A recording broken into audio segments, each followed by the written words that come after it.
在这里住了好几年，每次觉得心情不好的时候呢，就会来这里走一走，然后就会觉得那些烦恼都烟消云散了。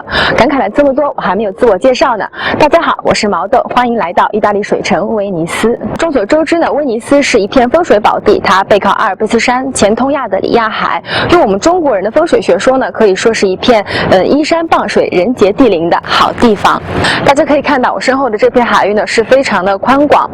意大利许多重要的河流都是在这里交汇，然后流入大海的。其中有一条，它流经帕多瓦，然后流入威尼斯，它就是著名的布兰达河啦。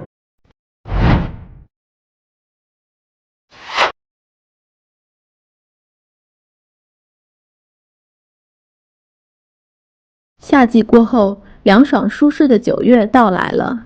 装载着货物的小船和身着传统服装的人们聚集于此，使布兰达河呈现一派生机勃勃的景象。当地最有名的节日之一以维拉菲奥利塔节即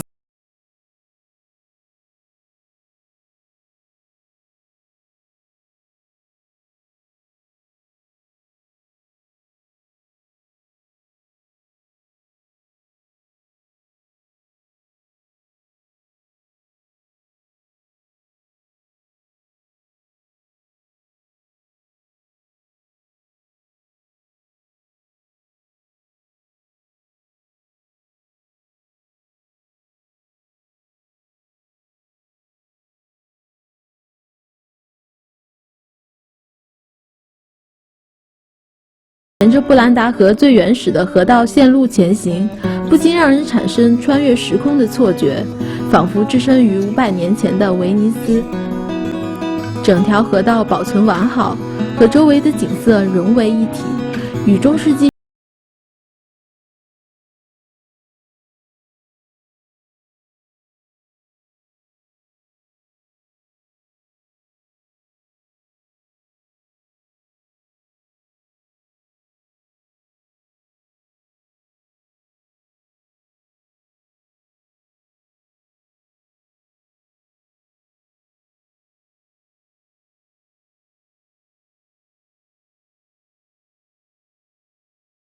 开一幅完美的地中海风情画。La magnifica facciata di Villa Pisani testimonia la maestosità e l'armonia delle forme della più importante villa della Riviera del Brenta, oggi Museo Nazionale. È stata costruita nel Settecento nello stile di un palazzo reale, delle regge settecentesche edificate all'epoca un po' in tutta Europa.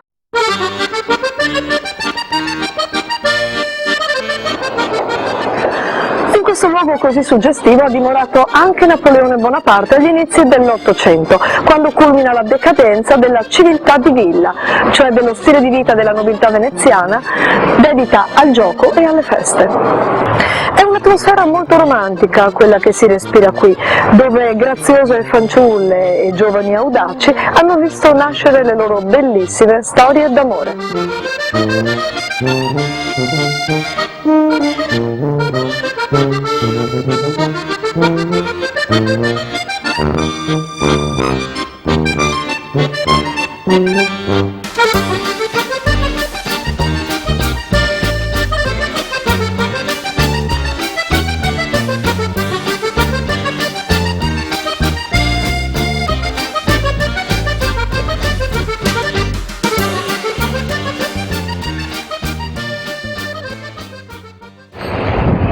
中国风水5元素，刚刚说完了威尼斯的水，现在再来说说威尼斯的木吧。在我身后的这片地方呢，就是威尼斯人用来造贡多拉的造船厂了。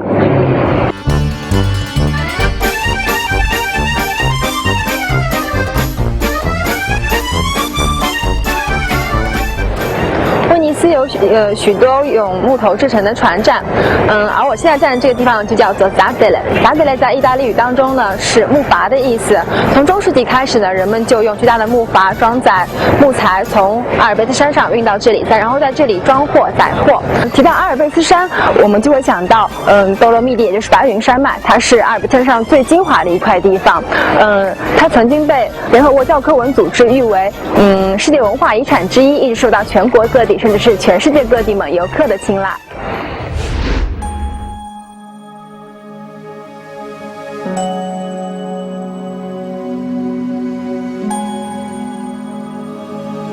Il Cansiglio è un altipiano carsico di oltre 6.500 ettari, la maggior parte dei quali costituiti da bosco. È posta all'estremità occidentale delle Prealpi Carniche ed è un'area molto interessante dal punto di vista floro-faunistico. La foresta del Cansiglio, abitata fin dai tempi antichi, divenne nei secoli d'oro della Repubblica di Venezia il gran bosco d'Areme di San Marco. Dalla Serenissima fu sempre rigidamente tutelata e dal 1871 è patrimonio inalienabile dello Stato. Questo è il luogo dove i veneziani si approvvigionavano di legname per costruire principalmente le loro imbarcazioni. Faggi, abeti bianchi e abeti rossi rappresentano da sempre le essenze arboree dominanti nel bosco del Cansiglio. Anche oggi come ieri il legname resta una preziosa materia prima molto ricercata.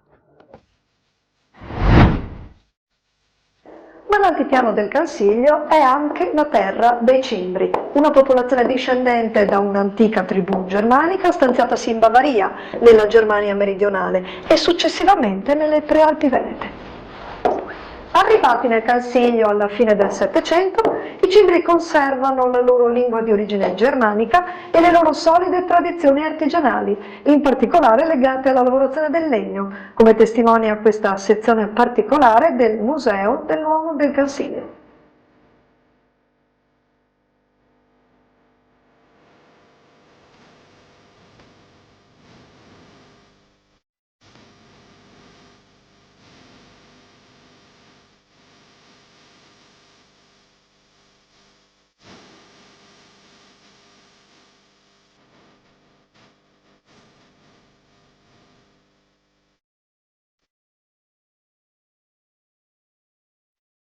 Agli alberi d'alto fusto si alternano nel Cansiglio pascoli e prati dedicati per lo più all'allevamento.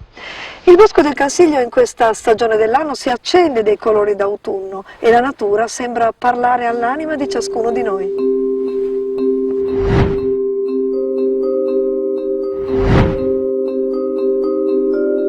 多洛米蒂山脉是阿尔卑斯山最精华的部分。山脉的名字来自于法国著名矿物学家德奥达·德多洛米厄。从17世纪开始，他就致力于研究这里的岩石组成，并用自己的名字来命名构成山脉的主要岩石——白云石。多洛米蒂山脉的形成要追溯到200多万年前，由于大陆板块的碰撞，岩层拱起，形成了阿尔卑斯山系，并逐渐上升至海拔3000多米。多洛米蒂山脉延绵起伏，层峦叠嶂的山势像是由艺术家精心雕塑而成。每当破晓和日落时分，山中万物都会被传说中的阿尔卑斯之光染上一层粉红色，接着逐渐变为暗红色。如此景象像燃烧的火焰一般壮美而秀丽。山间生长着各种植物，在此安家筑巢的动物种类繁多，而这里广袤的森林和清澈的湖水也是远近闻名的美景之一。多洛米蒂山脉很早以前就是旅游胜地，早在18世纪，英国人就来此登山滑雪，享受婀娜多姿的山地风情了。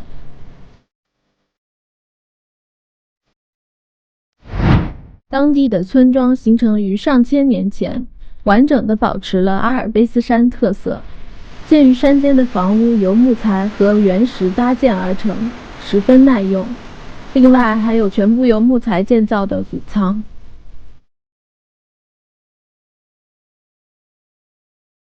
如此秀丽的多洛米蒂山脉中，还流传着不少神怪传说。阿尔卑斯山的居民们代代传唱的那些关于精灵、林中伐木人、神龙或各种鬼怪的故事，而这些故事也是这里宝贵的传统文化的重要组成部分。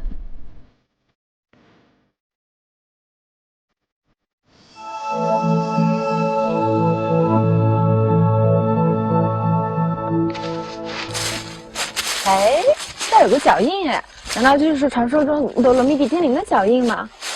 你们知道吗？在这片山林里呀，有一个传说，有一个精灵呢叫阿尔马萨里奥，他非常善于做奶酪，据说北洛诺当地特色的奶酪都是朝他偷师学来的哦。咱们就跟着他去瞧瞧吧。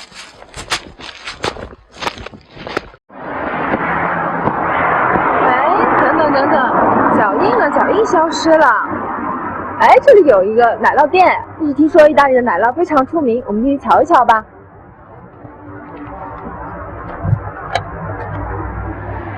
哇，好多奶酪哎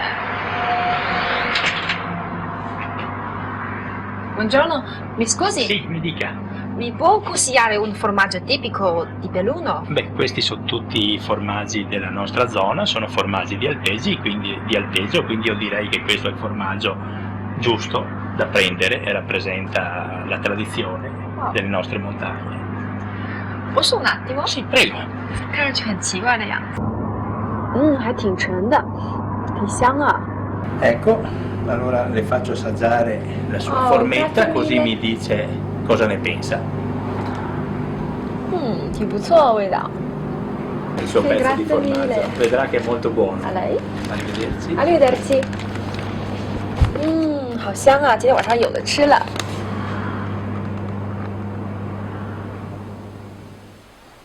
好吃的奶酪已经放在餐桌上了。这里是 Gabriella Bortoluzzi 女士的家。她是贝鲁诺土生土长的当地人，当然她也非常精于厨艺。今天她为我们准备了这座丰盛的晚餐。你能为我们介绍一下今天我们吃的这些当地特色菜吗？ Questi sono tutti piatti tipici bellunesi. Questi sono dei cazionziei a lampezzana, tipici di Cortina d'Ampezzo e di tutta la zona alta della provincia. Sono fatti con delle rape rosse e sono conditi col burro fuso e sopra c'è del papavero, semi di papavero. Poi ci sono i formaggi, questo è un formaggio fuso che si mangia con la polenta fatta di un mais tipico bellunese che è il mais sponcio. E poi c'è questo formaggio di malga misto di capra e di mucca che serve così come accompagnamento lo stesso alla polenta e che si mangia però crudo, non cotto come questo. 口感很不错哎，甜甜的、软软的，然后还有那个香料的香味儿。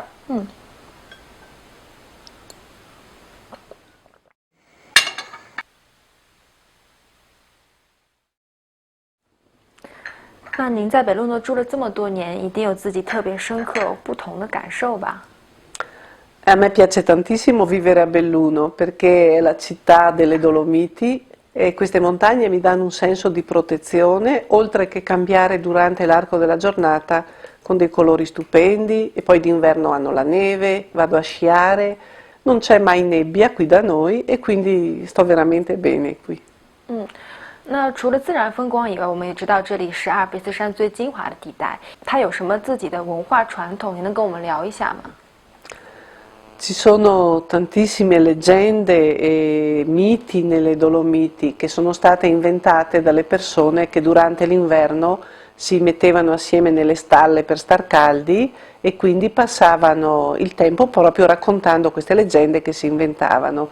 E queste leggende riguardavano i folletti dei boschi, le ninfe dei fiumi o dei laghi, riguardavano gli orchi delle foreste, dei boschi, il bosco del Cansiglio, del Cadore, e questi orchi che di solito cercavano di rapire le ragazze più belle e così le fate dei boschi, delle montagne le salvavano e le trasformavano in montagne. Quindi di leggende ce ne sono tante, una per esempio è una delle più belle e a noi da bambini facevano paura quando ci dicevano che il Massariol vestito di rosso ci sarebbe venuto a prendere se non stavamo buoni e se non ascoltavamo i genitori. E questa è una cosa che rimane nei bambini. 跟繁华的大都市人的生活相比，这里的人的生活又有怎样的不同呢？ Beh, la gente di montagna è diversa da quella di città perché ha sempre avuto una vita più dura, più chiusa, più isolata. Però la città di Belluno piace perché non ha delinquenza, perché le persone sono tranquille, perché abbiamo tantissimo spazio nella provincia di Belluno, quindi traffico ce n'è sempre poco. C'è di solito d'estate o d'inverno per sciare il traffico dei turisti che vengono a visitare i nostri bei posti, le nostre belle montagne e noi speriamo che vengano in tanti a continuare a vedere i nostri panorami, a sciare sulle nostre piste da sci, d'estate a fare le passeggiate e li aspettiamo numerosi. Noi siamo qui e offriremo anche delle buone cose da mangiare.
Questa è la chiesa di Santo Stefano, è una chiesa gotica, l'interno della chiesa è molto suggestivo ed ha dei pezzi veramente importanti. I principali sono i due angeli che sono ai lati dell'altare maggiore, che sono di Brustolon, il più grande scultore di legno del barocco, tant'è vero che è stato soprannominato il Michelangelo del legno.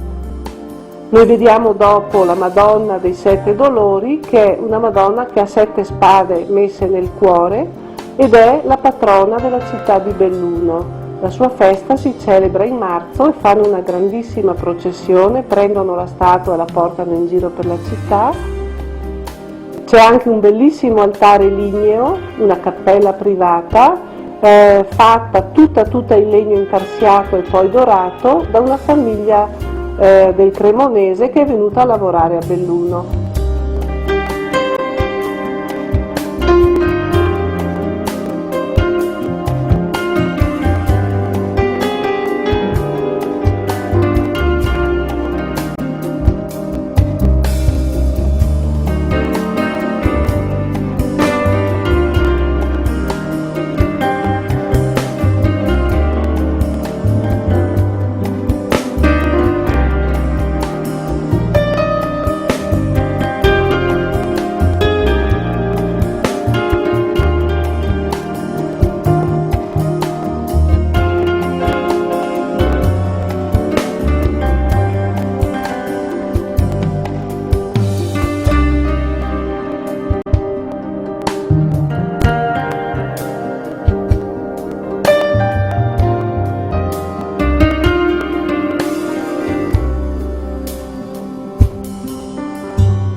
Il nostro giro di oggi si conclude qui. Un saluto da Sandra. 我是毛豆。我们今天的节目呢就到此结束了。如果观众朋友们对我们的节目感兴趣的话，可以去我们的网站是3w.itcn.tv。我们下次节目再见喽，ciao。